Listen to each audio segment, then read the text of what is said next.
Bismillahirrahmanirrahim. Assalamualaikum warahmatullahi ta'ala wabarakatuh. I bid to our wonderful lecturer, Madam Nabila, and to all my fellow classmates. I am Aiman Hakim bin Jalumin, together with my group mates, Harith, Haikal, and Asyraaf, will be presenting the topic of family relationship during the COVID-19 pandemic for our Interpersonal Communications class. So, without further ado, let me start with the introduction of this topic. In the year 2020, the world was faced with a new and unfamiliar problem, which was the COVID-19 pandemic. The COVID-19 pandemic has posed a lot of problems in all aspects of life, especially in family matters. This is because in most parts of the world, a countrywide lockdown had to be done in order to reduce and stop the spread of the coronavirus. Because of this, families had to stay inside their house together for a large amount of time without being able to go outside. Due to the fact that they have never spent so much time locked inside together, conflicts and problems has arisen. Because of this, we want to do more research of family relationships during the COVID-19 pandemic and the effects it has towards it. Now, let me invite my friend Harith to talk about the next point. Assalamualaikum and hi. My name is Danial and now we have come to the next part, which is characteristics of families. Apart from the norm that a family consists of two married heterosexual persons and one or more children, family relationships in interpersonal relationship include single parent family, people who live together but not married, gay or lesbian marriage, and many more. Families have some characteristics that defines this particular type of relationship. There are 4 characteristics of families, which is defined roles, recognition of responsibilities, shared history and future, and shared living space. Let us go to the first one, which is defined roles.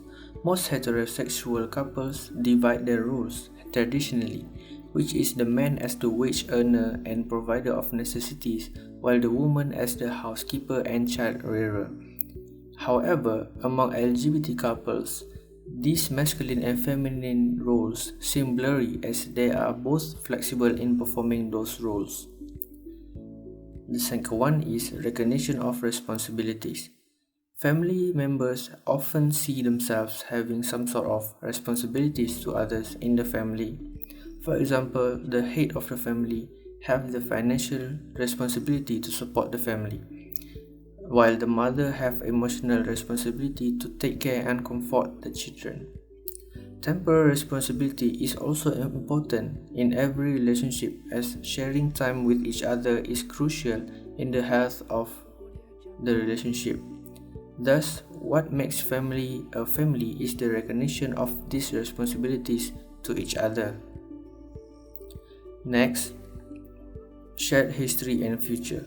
For a family relationship to exist, there has to be some sort of shared history and shared planned future between two parties. For example, how they met, how things progressed so far between both parties, and what are the plans for the future, like divorce or getting another child. Keep in mind that family relationship is not specific to married couples only. Lastly, shared living space. According to society's norms, people in a family must live together. Living apart from each other may be seen as a problem has occurred within the family. Living with each other may strengthen the bond in the family. Studies have shown that long-distance relationship in family relationship is not in favor, although there are no proof of it having bad effect compared to families who live with each other. These 4 are the characteristics of family relationship and they relate to each other. That is all from me. Thank you. My friend Haikal will continue with the next part.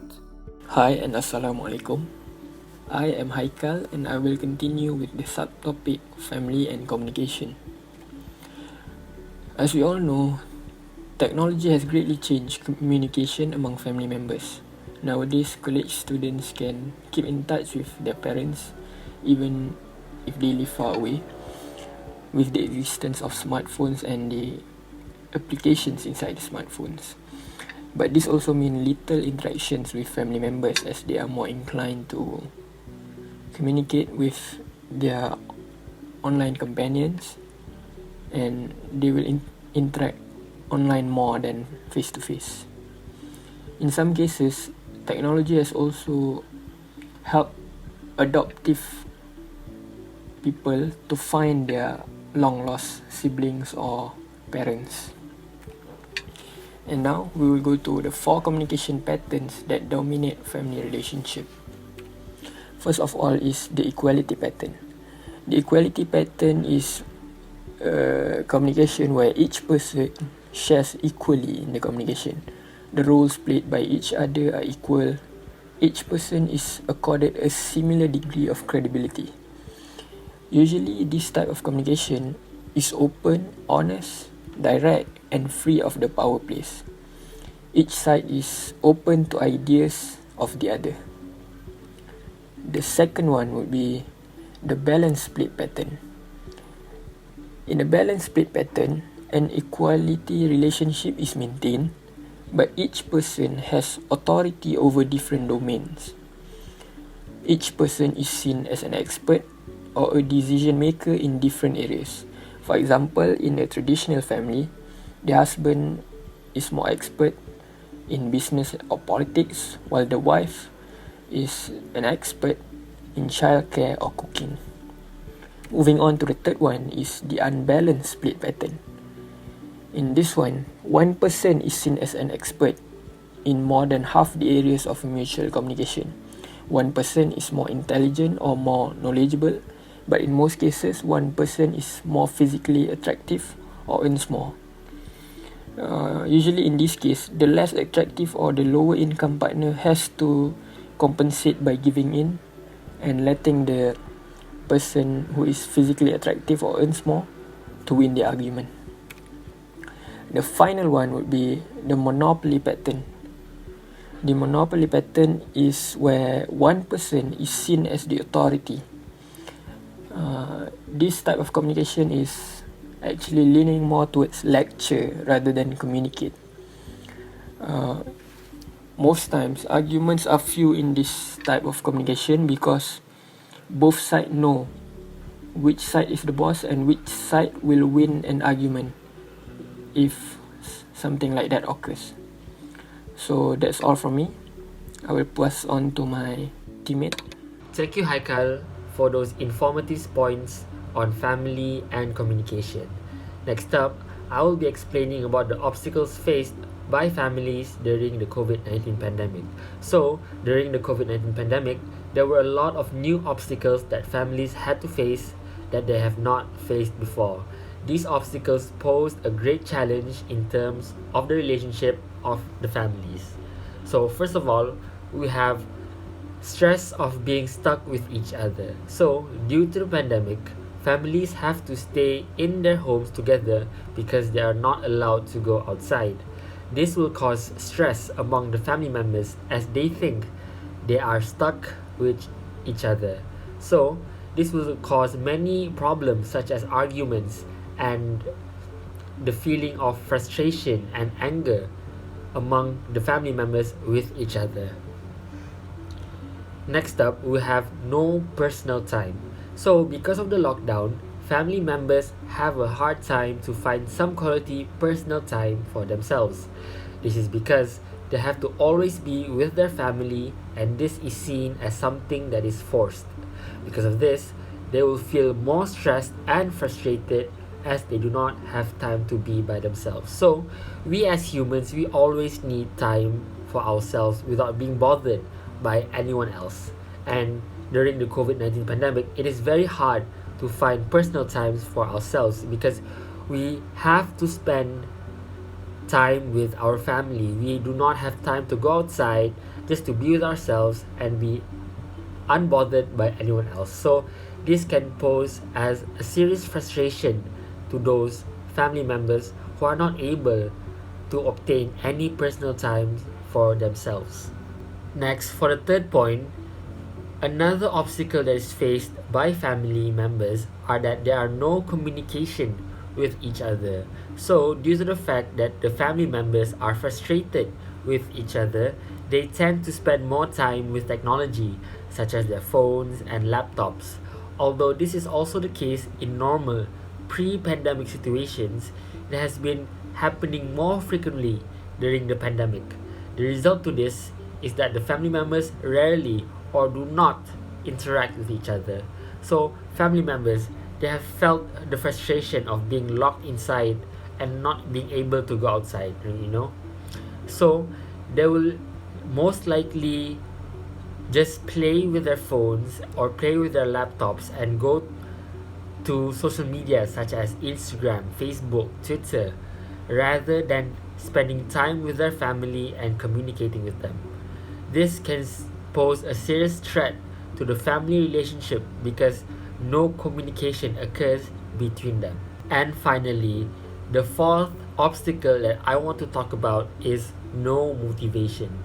So, as family members are stuck together at home and are not able to go outside to spend time with their friends, they tend to have zero motivation in life because of how unhappy and frustrated they are. This will lead to unhealthy habits such as spending a lot of time watching TV and being unproductive. Now, I invite my friend Asyraaf to talk about the next point, which is overcoming these obstacles. Thank you. Thank you, Aiman, for your points. And now, I and Muhammad Aliff Asyraaf bin Hamzah will be talking about ways to overcome the obstacles in family relationship during the COVID-19 pandemic. So one of the ways to overcome these obstacles is through self-discipline. Through self-discipline, people can stay active even when they have to stay at home. In terms of daily routines, it should be remembered that we have new roles and responsibilities when we stay at home with our families.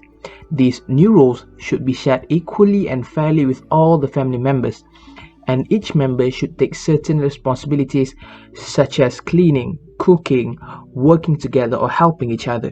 Otherwise, if only the mother or the father take all of the new responsibilities, physical and psychological exhaustion can be seen in time. So the next ways to overcome these obstacles is by spending sufficient time with family. Because spending time as a family is so important during this period. The fact that all family members are together at home all day can be seen as a chance to strengthen family relations and bonds. For instance, when we're eating together, playing games, chatting, watching movies, and reading books together can help empower relationship within the family. However, spending the entire time together is not recommended. That is why we have to set our privacy boundaries. People need some private space and private time to rest. Even though spending time as a family is a good activity, people need privacy to make themselves feel good and comfortable in their own homes.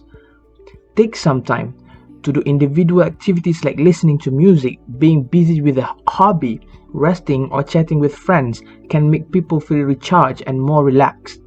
Last but not least is through social media detox. Social media detox can help comfort a distressed person because consuming too much sensitive news from social media or taking wrong and exaggerated information can make people feel sad, depressed and anxious. In addition, wasting too much time on the internet can also lead to technology addiction. For this reason, limit time on the internet and technological devices and opt to be busy with more physical activities instead. This way, social relations and psychological health of the family would thrive even in this period. In conclusion, the outbreak is affecting the entire world in more ways than people could ever imagine. It came into our lives unexpectedly and became the Pandora box of so many negative impacts on humanity. In order to survive it, take control of your life and also your family, and master coping mechanism to face the problems that come with the pandemic. Be sure these days will pass, because with medical treatments, the pandemic should be relieved and the psychological consequences may be reduced with the right psychosocial assistance. As a family, the importance of communicating and understanding during this time could help building strong and happy family. And that's all from us. Thank you and Assalamualaikum.